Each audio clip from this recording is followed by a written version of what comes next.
Ya'uzubillahiminash-shaytanir-rajim. Bismillahir-rahmanir-rahim. Dear students, we are going to study why do we process images in our lecture number 4. हम image को क्यों process करते हैं, मुख्तलिफ़ वजूहात हैं कि हम इमेज को प्रोसेस करते हैं। चंद एक मैंने आपके सामने इस स्लाइड में शेयर की हैं कि एफिशिएंटली इमेज को स्टोर करना और उसको एक डिवाइस से दूसरी डिवाइस में ट्रांसमिट करना। दूसरी जो उसकी वजह है कि जो पुराने इमेजेस होते हैं या किसी भी इमेज पे कोई स्क्रैच वगैरह आ जाए उसको जो है रिकवर करना और अपनी असल हालत में लेकर आना। और अगर मेडिकल फील्ड में सीटी स्कैन वगैरह यूज़ किया जाता है, एमआरआई वगैरह यूज़ की जाती है और ब्रेन ट्यूमर डायग्नोसिस के ऊपर बहुत ज़्यादा काम हो रहा है, तो वहाँ पे उसकी डिटेक्शन में इसको बहुत ज़्यादा यूज़ किया जा रहा है। ये कोई ऐसा इमेज जो कि आपने इन्हेंस करना हो, जिसमें ऑब्जेक्ट्स जो है वो क्लियर ना हो और आप उसको प्रोसेस करें, इन्हेंसमेंट प्रोसेस उसके ऊपर परफॉर्म करें, तो तब जाके आपके ऊपर इमेज जो ऑब्जेक्ट्स जो होते हैं वो क्लियर हो जाते हैं। जैसे कि मैंने आपको ब्रेन ट्यूमर की एग्जांपल दी कि ब्रेन के अंदर जो ट्यूमर लग जाता है, जो कैंसर हो जाता है, उसको फाइंड करना, डिटेक्ट करना, उस ऑब्जेक्ट में उसको इन्हेंस करके उसको क्या किया जा सकता है, डिटेक्ट किया जा सकता है, फाइंड किया जा सकता है। इसी तरह जो इमेज है उसके अंदर मुख्तलिफ़ फ़ीचर्स होते हैं, तो उसको आपने कैसे एक्सट्रैक्ट करना है, मुख्तलिफ़ ऑब्जेक्ट्स को और फिर उनके अपने जो फ़ीचर्स हैं उनको आपने कैसे एक्सट्रैक्ट करना है, ये भी इमेज प्रोसेसिंग में हम पढ़ते हैं। इसके बाद इमेज की रीसाइजिंग है, हाफ टोनिंग है। हाफ टोनिंग फ़िलहाल इतना काफ़ी है कि अखबारात, न्यूज़पेपर्स और मैगज़ीन वगैरह में यूज़ होती है, जहाँ पे ब्लैक इंक वगैरह यूज़ होती है और उसको जो है कन्वर्ट किया जाता है कलर इमेजेस में। प्रिंटिंग प्रेस वगैरह इसको यूज़ करती हैं, हाफ टोनिंग फंक्शन को यूज़ करती हैं। बायोमेट्रिक वगैरह में भी हम इसको यूज़ करते हैं। अब हम आगे थोड़ी इमेज एग्जांपल्स के ज़रिए देखते हैं कि कैसे ये हम इमेज प्रोसेसिंग में इस्तेमाल करते हैं तमाम फंक्शंस। तो यहाँ पे आप देखें, इमेज को रिस्टोर किया गया है। एक डैमेज्ड इमेज है, स्क्रैच्ड शुदा इमेज है, उसको रिस्टोर करके क्लियर फॉर्म में लाया गया है, जिसमें हम देख सकते हैं फेस भी क्लियर है, लड़की के पीछे जो ऑब्जेक्ट्स हैं, अलमारी में जो चीज़ें पड़ी हुई हैं या रैक में कुछ चीज़ें पड़ी हुई हैं वो भी क्लियर हैं, टेबल भी क्लियर है, टेबल पे जो आइटम्स पड़े हैं वो भी क्लियर है। यहाँ पे आप देख सकते हैं फ़ोटो कलराइजेशन की गई है। एक लेफ़्ट साइड पे जो original black and white image है उसको कलर्ड इमेज में मुंतकिल किया गया है। इस तरह एक ओरिजिनल इमेज है जो कि ग्रे स्केल इमेज है, उसको कलर इमेज में कन्वर्ट किया गया है। इमेज प्रोसेसिंग में ऐसा किया जाता है। यहाँ पे आप देख सकते हैं इमेज एनहेंसमेंट की जा रही है। यहाँ पे आप लेफ़्ट साइड पे दो इमेजेस देख सकते हैं, दोनों में जो ऑब्जेक्ट्स हैं वो क्लियर नहीं है कि दोनों इमेजेस में कौन कौन से ऑब्जेक्ट्स हैं। जबकि राइट साइड पे आप देख सकते हैं कि दोनों इमेजेस में जो ऑब्जेक्ट्स हैं वो बहुत ज़्यादा क्लियर हैं, बल्कि क्लियर हैं। आप इजीली देख सकते हैं कि दोनों पिक्चर्स में राइट साइड के ऊपर वाली पिक्चर में ऑब्जेक्ट्स को आप देख सकते हैं, डिटेक्ट कर सकते हैं, और राइट साइड नीचे जो पिक्चर है उसमें ऑब्जेक्ट को इजीली देख सकते हैं और डिटेक्ट कर सकते हैं। ये एक और इमेज एनहेंसमेंट की एग्जांपल है कि जो स्पाइडरमैन है, इंसान है, स्पाइडरमैन दीवार पे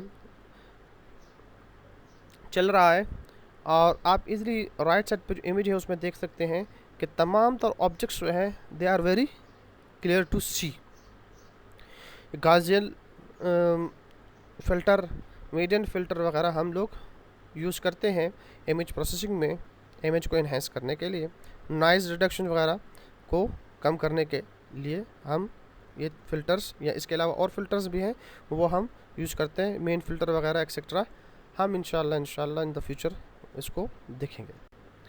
ये आप देख सकते हैं restoration of image from Hubble space telescope.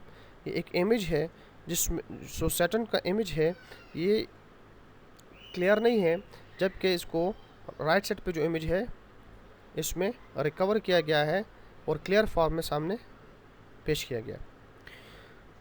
Extraction of settlement area from an aerial image, drone के ज़रिए से या एरोप्लेन के ज़रिए से आप सेटलमेंट एरिया को क्या करते हैं, एक्सट्रैक्ट करते हैं, या एरियल स्पेसशिप के ज़रिए से आप उसको एक्सट्रैक्ट करते हैं कि ये एरिया जो है वो क्या है, आबादी वाला एरिया है।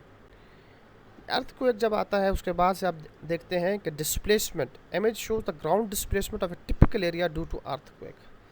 ग्राउंड डिस्प्लेसमेंट कहाँ पे हुई है और कितने एरिया पर हुई है, ये आप स्पेस से एनालिसिस करते हैं। इमेज प्रोसेसिंग की वजह से है, सीटी स्कैन वगैरह मेडिकल फील्ड्स में बहुत ज़्यादा इस्तेमाल होता है। ये आपके स्कल है और सेलिब्रम है, जहाँ पे आप दिमाग देख सकते हैं होता है, और आप अगर कोई डिज़ीज़ फाइंड आउट करना चाहते हैं तो उसमें आप इमेज प्रोसेसिंग को यूज़ करते हैं। जैसे कि हमने पहले कहा ब्रेन ट्यूमर में बहुत ज़्यादा काम हो रहा है कि ब्रेन ट्यूमर दिमाग में कैसे डायग्नोस किया जा सकता है। मुख्तलिफ एल्गोरिदम उसके लिए पेश किए गए हैं, लेकिन स्टिल उसके ऊपर रिसर्च जारी है। ये आपके पास एक बेबी का एक्सरे है। आजकल ये अल्ट्रासाउंड वगैरह जो हैं किए जाते हैं, रिपोर्ट भी दी जाती है। कंप्यूटर के अंदर बाकायदा तौर पर बेबी की मूवमेंट को देखा जाता है, और इस अल्ट्रासाउंड में हत्ता कि ये भी पता चलाया जा सकता है कि बेबी गर्ल है या बॉय। ये एमआरआई रिपोर्ट है एक नी की, घुटने की। तो ये एमआरआई रिपोर्ट हमें बेहतर एनालिसिस प्रोवाइड करती है कि प्रॉब्लम नी में किस जगह पे है। इमेज कंप्रेशन के एग्जांपल है। लेफ़्ट साइड पे जो इमेज है ओरिजिनल इमेज है जो कि ब्राइट है, और राइट साइड पे इमेज जो है वो कंप्रेस्ड इमेज है जो कि थोड़ा सा कंप्रेस होने के बाद डार्क हो गया है। फेस डिटेक्शन एंड्रॉयड मोबाइल में हम बहुत ज़्यादा यूज़ करते हैं। कैमरास एंड्रॉयड मोबाइल में जो आते हैं आजकल फेस डिटेक्शन का फीचर उसमें पाया जाता है।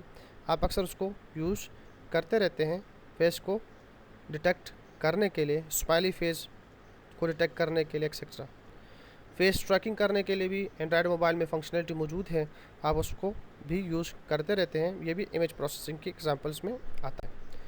इसके अलावा इमेज मॉर्फोलॉजी है वो बहुत, इस पे बहुत ज़्यादा काम हो रहा है। आपने मुख्तलिफ़ फिल्मों वगैरह में देखा भी होगा कि एक इंसान है वो बड़ी बला बन जाए, एक इंसान है वो स्पाइडरमैन बन जाए, एक इंसान है वो शेर बन जाए, एक्सेट्रा एक्सेट्रा एक्सेट्रा। तो ये मुमकिन है due to image morphology. Fingerprint आप लोग यूज़ करते हैं, बायोमेट्रिक वगैरह। आप कोई भी सिम को जब रजिस्टर करवाते हैं तो कंपनी आपसे या फ्रेंचाइज़ आपसे फ़िंगरप्रिंट का मुतालबा करती है, तो आप वहाँ पे अपनी फ़िंगरप्रिंट को रजिस्टर करते हैं। मोबाइल वगैरह खोलने के लिए भी फ़िंगरप्रिंट यूज़ की जाती है। लैपटॉप को ओपन करने के लिए भी फ़िंगरप्रिंट इंप्रेशन जो है वो यूज़ किए जाते हैं। This all because of image processing. ये एक अफ़गान गर्ल है, 1983 में ये बच्ची थी, जिसकी आँखों के कलर से 2000 की पिक्चर जो है ये कंफर्म की गई कि ये इसी 1983 में जो लड़की है इसी की पिक्चर है। नेशनल ज्योग्राफिक चैनल में बाकायदा इसकी एक डॉक्यूमेंट्री भी चली थी। एक डिस्टॉर्टेड इमेज है, इसको राइट साइड पे जो इमेज है इसमें रिकवर किया गया है, ग्रीनरी जो है कंप्लीट की गई है, और जो स्काई है और जो आपको कुछ शाखें नज़र आ रही होंगी उनको भी जो है रिकवर किया गया है। जबकि आप लेफ़्ट साइड पे देखेंगे तो उनके बॉर्डर्स इस इमेज के बॉर्डर्स जो हैं वो क्या हैं, डार्क है। तो इन डार्क इस एरियाज़ को राइट साइड पे इमेज में क्या किया गया है, उनके नियर बाय ऑब्जेक्ट्स के साथ फिल किया गया। बहुत बहुत शुक्रिया, थैंक यू।